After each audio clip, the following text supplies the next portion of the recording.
जय हिंद दोस्तों, सैनिक समाचारों में आपका हार्दिक स्वागत है। सबसे पहले बात करूंगा दोस्तों हेडलाइंस की, यानी महंगाई भत्ते और महंगाई राहत के लिए एक नया कानून बने और जिससे जितनी महंगाई बढ़ती है उतना महंगाई भत्ता बढ़ना चाहिए। और 2018 से 2026 में बहुत ज्यादा सरकार ने खेल खेला है, यानी अपने मनमानी से महंगाई भत्ता बढ़ाया है, लेकिन महंगाई भत्ता और ज्यादा बढ़ना चाहिए था। आगे बात करूंगा महंगाई भत्ता। हाँ जी दोस्तों, 60% की लगभग लग चुकी है मोहर और बढ़ा हुआ 2% का एरियर होली के आसपास हो सकती है घोषणा। और मैं बात करूंगा प्रधानमंत्री कार्यालय यानी पीएमओ ऑफिस का नाम सेवा तीर्थ नाम रख दिया है। आखिर क्या बदलेगा? यानी कहा गया है कि अंग्रेजों जो गुलामी की जंजीरें हैं, बेड़ियां, उनसे मुक्ति है, जहां पर नॉर्थ और साउथ ब्लॉक का नाम लिया जाता था और सेना का वाहन पलटा, कई जवान हताहत और घायल। 8वें पे कमीशन आयोग को मैसेज भेजने की एक प्रक्रिया है, उसमें साइबर ठगी शुरू हो गई है। कई मोबाइल हो रहे हैं हैक और पैसे की हो रही है लूटपाट, रहना होगा सावधान। तो आइए दोस्तों खबरें करते हैं विस्तार से। सबसे पहले आप ये देख सकते हो महंगाई का गणित, यानी महंगाई का गणित सरकार इस प्रकार से बदल रही है कि यानी जो एक्चुअल महंगाई है उस हिसाब से महंगाई भत्ता नहीं दिया जा रहा। और यही बात राज्यसभा में आम आदमी पार्टी के राज्यसभा सांसद और एक चार्टेड अकाउंटेंट और देश के युवा नेता ने यह बात रखी। और उनकी खुद की एक क्वालिफिकेशन है कि लंदन स्कूल से उन्होंने यानी इकोनॉमी पर बहुत बड़ा कोर्स किया है। और उसके बाद उन्होंने कहा है, please Raghav Chadha ji please. Sir सुझाव है inflation linked salary revision act. Bharat में वेजेस को इंडेक्स करिए महंगाई से। वित्तीय वर्ष 18 से लेकर वित्तीय वर्ष 26 में हमने देखा कि real wages for the salaried class में 16% की गिरावट आई। ये गिरावट का मतलब इन सालों में जितनी महंगाई थी, जिस स्तर पे महंगाई बढ़ी उस स्तर पे वेजेस नहीं बढ़ी, जिसके चलते 16% की गिरावट रियल वेजेस में देखी गई। इसीलिए mandatory wage indexation formula is the need of the hour and the government must look at it. इसके चलते तमाम फॉर्मल सेक्टर्स में corporate, shops, factories, gig workers सबको इन्फ्लेशन इंडेक्स वेज हाइक मिलेगा। और सरकार के मुलाजिम को तो मिलता ही है, हर साल डियरनेस अलाउंस मिलता है। उसके बाद आप हर कुछ सालों में पे कमीशन लागू होता है। इससे आप 20 करोड़ आबादी, which is 45% of India's total workforce, आप उसे एड्रेस कर पाएंगे। सर इसी के साथ साथ मैं बताना चाहता हूं कि दुनिया के कई देशों में यह पहले से ही लागू है। यूएस के अंदर COLA cost of living adjustment system लागू है, जिसके अंदर एनुअल और ऑटोमेटिक रिवीजन होता है। जर्मनी के अंदर हर 18 से 24 महीने के अंदर महंगाई के अनुसार सैलरी बढ़ा दी जाती है। जापान के अंदर शिंटो मेथड यूज होता है, जिसमें annual inflation index wage hike दी जाती है। और बेल्जियम में ऑटोमेटिक इंडेक्सेशन लॉ है, जिसमें क्वार्टरली बेसिस पर इंप्लॉइज की सैलरी बढ़ाई जाती है। Sir India is one of the only countries in major economies where 85% of our formal workforce has zero statutory inflation protection. We are at the mercy of the employer discretion and our own negotiation power to raise our salaries. इसके साथ साथ मुझे लगता है कि एक minimum increase based on inflation होना चाहिए। कि current inflation link salary revision act, उन्होंने कहा यह एक्ट लागू होना चाहिए था। और ऐसा उन्होंने कहा है दुनिया के कई देशों में, यूएसए में है, जर्मनी में, जापान में, बेल्जियम में, जहां पर जिस तरीके से महंगाई बढ़ती है उस हिसाब से महंगाई भत्ता बढ़ाया जाता है। और एक उसी तरीके से उनकी पे और पेंशन रिवीजन होती है। कोई 10 साल का इंतजार नहीं करता, कहीं 1 साल में, कहीं क्वार्टरली, कहीं 6 मंथली, हर जगह होता है। हमारे देश में ऐसा क्यों? उन्होंने कहा है जहां पर अमीर अमीर हो रहे हैं, गरीब गरीब हो रहे हैं, उनका आप भाषण सुन सकते हो। उन्होंने कहा है कि 2018 से 2026 में यानी जो महंगाई का स्तर बढ़ा है उससे वेज में 16% गिरावट आई है, यानी कि जो महंगाई है उस हिसाब से महंगाई भत्ता नहीं दे रहे हो। सरकार ने इसका रिमोट अपने पास रखा हुआ है, जैसा कि इसके बहुत सारे उदाहरण हैं कि 2016 और 2006 के बीच का जो महंगाई भत्ता 125% था और अब इस 10 साल का महंगाई भत्ता 60% है। तो आप समझ सकते हो यानी 50% भी कम, उससे भी कम है। तो आप देख सकते हो कि सरकार ने इसके लिए क्या छेड़छाड़ की है कि सरकार ने जो चीजें महंगी होती हैं और उनको बास्केट से हटा दिया जाता है या वेटेज कम कर दिया जाता है। ये 2016 से शुरू हो गया था, यानी महंगाई सेम है, लेकिन जो हमारी चीजें हैं जिन पर रेट ज्यादा उनका वेटेज कम कर देंगे, या जो बास्केट है सर्वे की या ICPN के आंकड़े वहां से उसको हटा दिया जाएगा। ये सरकार का खेल है, जैसे महंगाई का नया गणित फिर से खेल हो गया। जो चीजें महंगी होने लगी उनको महंगाई के बास्केट से निकाल दिया। देखते कैसे बढ़ेगा महंगाई, यानी ये सरकार के हाथ में, और जो आप खबर देख सकते हो। अब मैं बात करूंगा आगे, यानी अब आपका 60% डीए निश्चित तौर पर 2% की बढ़ोतरी हुई है और उसकी घोषणा आपको होली के आसपास हो जाएगी। और लगभग आप समझते हो जनवरी फरवरी 2 महीने का एरियर और मार्च की सैलरी में ये जुड़ के आ गए। मार्च का एरियर मिलता है तो मार्च की सैलरी आपको पुराने 58% से ही आएगी।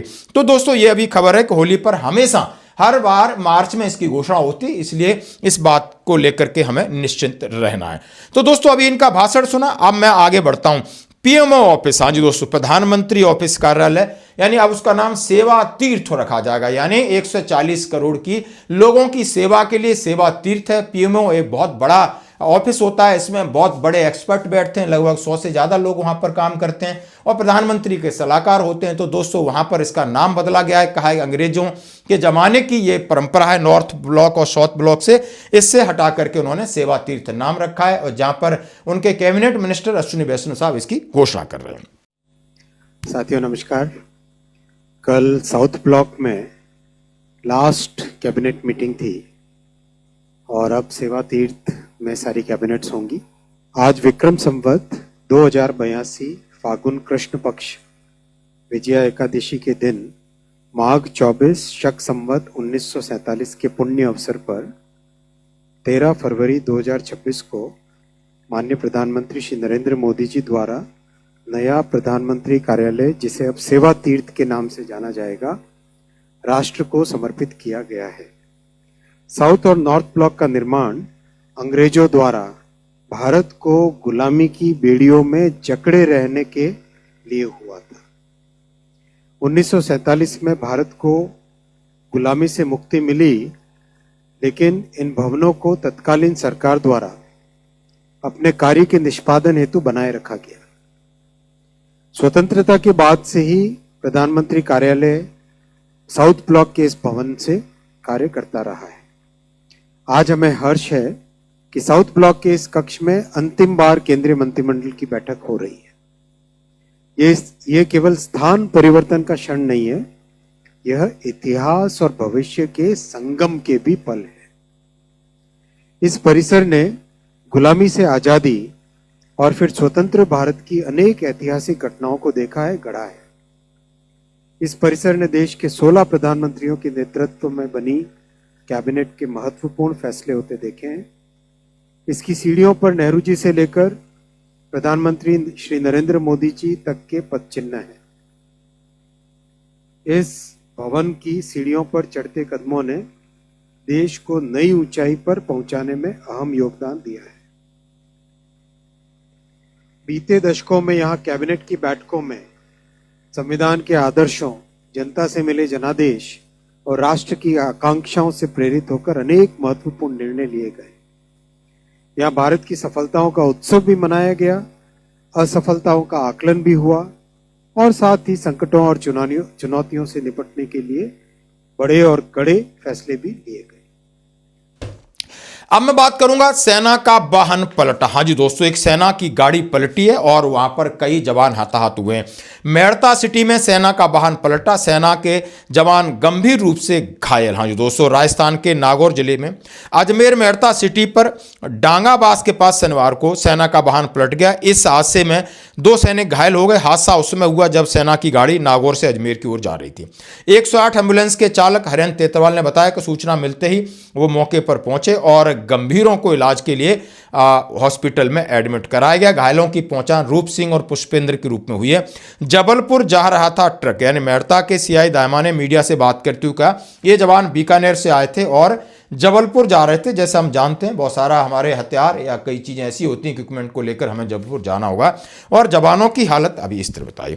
अब मैं बात करूंगा 8वें वेतन आयोग को लेकर। हाँ जी दोस्तों, 8वें वेतन आयोग को लेकर के आयोग बैठ गया है, आयोग अपना काम कर रहा है। उसने सारी चीजें इंटरनेट पे डाली हैं और उसमें 18 सवाल भी पूछे गए। यदि आप केंद्रीय कर्मचारी हैं, पेंशनर, राज्य सरकारी कर्मचारी हैं, तो इस पर आप 18 सवालों के जवाब दे सकते हैं।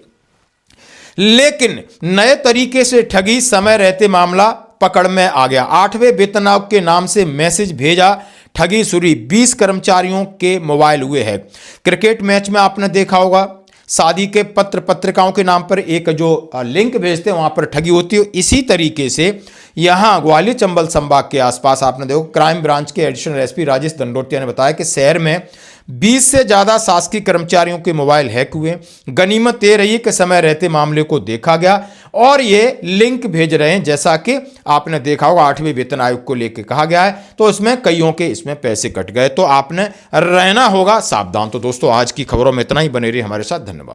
साउथ ब्लॉक के इन कमरों ने विभाजन की विभीषिका भी देखी, युद्ध और आपातकाल की चुनौतियों को भी देखा और शांतिकाल की नीतियों पर भी चिंतन और मनन किया। इन्होंने टाइपराइटर से लेकर डिजिटल गवर्नेंस तक तकनीक की लंबी छलांग को भी महसूस किया है। यहां बैठकर अधिकारियों की कई पीढ़ियों ने ऐसे फैसले लिए जिन्होंने भारत को आजादी के तुरंत बाद की अनिश्चितता से निकालकर स्थिरता की राह पर आगे बढ़ाया। सबके प्रयासों का परिणाम है कि आर्थिक चुनौतियों और संकटों से निकलकर आज भारत एक आत्मविश्वासी राष्ट्र बनकर खड़ा हुआ है। आज का भारत दुनिया की अग्रणी अर्थव्यवस्थाओं में से एक है। भारत आज एक सुरक्षित और सक्षम राष्ट्र के रूप में उभर कर सामने आया है और वैश्विक मंचों पर अपनी स्पष्ट और प्रभावशाली आवाज रख रहा है। बीते एक दशक में प्रधानमंत्री श्री नरेंद्र मोदी जी के नेतृत्व में साउथ ब्लॉक राष्ट्र के अनेक ऐतिहासिक निर्णयों का केंद्र रहा। ये स्थान मिनिमम गवर्नमेंट मैक्सिमम गवर्नेंस की प्रेरणा स्थली बना। यहां से रिफॉर्म एक्सप्रेस को पूरे देश में प्रोत्साहन मिला है। यहीं से डीबीटी, स्वच्छ भारत अभियान, गरीब कल्याण से जुड़े अभियान, डिजिटल इंडिया, जीएसटी जैसे व्यापक सुधारों को आकार मिला। यहां से ही आर्टिकल 370 की दीवार गिराने और 3 तलाक के खिलाफ कानून बनाने जैसे सामाजिक न्याय के साहसिक और संवेदनशील निर्णय लिए गए।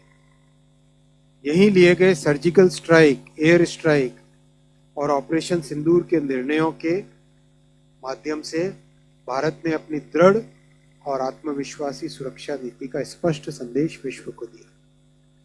आज देश विकसित भविष्य के संकल्प के साथ आगे बढ़ रहा है। इसके लिए एक आधुनिक तकनीकी और पर्यावरण के प्रति अनुकूल कार्यालय की आवश्यकता थी। एक ऐसा कार्यक्षेत्र जो यहाँ काम करने वाले हर कर्मयोगी की उत्पादकता को बढ़ाए, सेवा भाव के उसके संकल्प को प्रोत्साहित करे। इसी भाव के साथ साउथ ब्लॉक के उद्घाटन के करीब 95 वर्षों के बाद आज 13 फरवरी 2026 को भारत सरकार इन भवनों को खाली कर रही है और सेवा तीर्थ तथा कर्तव्य भवनों में स्थानांतरित हो रही है। यह प्रतीकात्मक रूप से गुलामी के अतीत से विकसित भारत के भविष्य की ओर बढ़ने की ओर देश का एक और कदम है। बीते वर्षों में देश में सत्ता भाव के बजाय सेवा भाव की संस्कृति सशक्त हुई है। आज का यह स्थानांतरण इन संस्कारों को और मजबूती देगा। आज कैबिनेट यह संकल्प भी लेती है कि नॉर्थ और साउथ ब्लॉक को युगे युगीन भारत राष्ट्रीय संग्रहालय का हिस्सा बनाया जाए, जो हमारी हजारों वर्षों पुरानी सभ्यता से पीढ़ियों को प्रेरित करता रहेगा। यह संग्रहालय हमारी कालातीत और शाश्वत सांस्कृतिक विरासत का उत्सव मनाएगा और हमारे गौरवशाली अतीत को समृद्ध भविष्य से जोड़ेगा। केंद्रीय मंत्रिमंडल गवर्नेंस के केंद्र को औपनिवेशिक अतीत से नए भारत के सेवा तीर्थ में परिवर्तन करने के लिए माननीय प्रधानमंत्री श्री नरेंद्र मोदी जी के दूरदर्शी नेतृत्व के प्रति आभार व्यक्त करती है। ये रेजोल्यूशन, ये संकल्प कल कैबिनेट में लिया गया।